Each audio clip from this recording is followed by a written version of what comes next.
sister, my student, my friend. I worked with you all the time. You were nice whenever we saw you. That's right. See, my life was fine. I couldn't have asked for a better sister. You were strong when I was the weakest. You protected me. But of course, some things stay the same.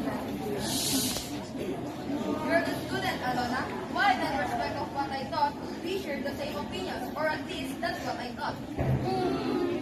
Simply with class that we always did what we said. It was okay to believe what I believe. Begin! There is that one day at work when you took the time to listen to the news that I was pregnant. What? You supported my decision. Remember when we were together all the time? It was the best friend. You were mine. Mom! Mine. And things were they were fine. Birthday. As far as I can see. Wait, I have just One question! why didn't you witness the weed? What? Why didn't you witness the weed? Why didn't you care? If the truth you had could save us, then why you wouldn't share? I didn't know what to say. Oh, really? I've just known you for so long. I didn't think you'd want to listen. Well, guess what? You were wrong! You knew the truth.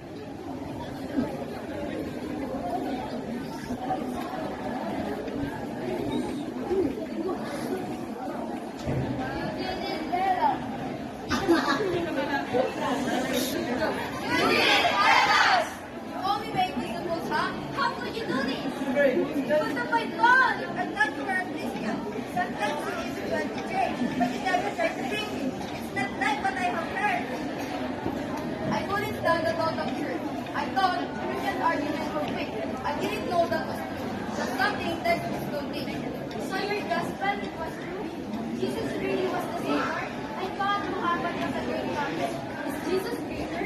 Well, yes. Jesus is the Lord. You didn't pray the sinner's prayer? No, I was a Muslim and you didn't share. Wait, you're telling me you were a Christian? Yes, I'm a Christian. So you were just having fun when you said my decision was something about my son? Wait, don't blame this on me. I'm not the problem here. Then explain why all of this happened. I think it's very clear. You're supposed to tell us. That's not hard at all. You don't understand. What? That Christian took us back to the mall?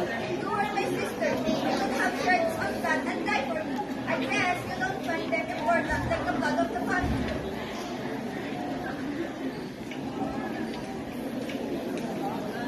So I was a Muslim. You could talk to me.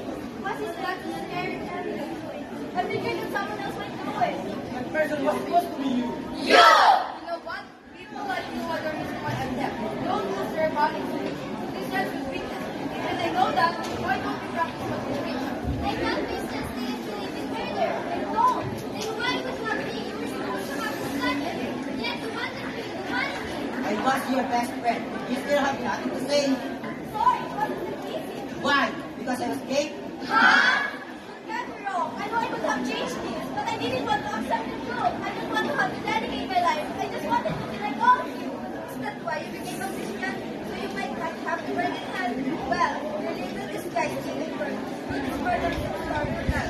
Why didn't you witness to me? Why did you care? Because you had to save us. Then why did you share? I didn't know it would end up like this. Actually, you did. I'm sorry. Cut it out. You could change the way you live.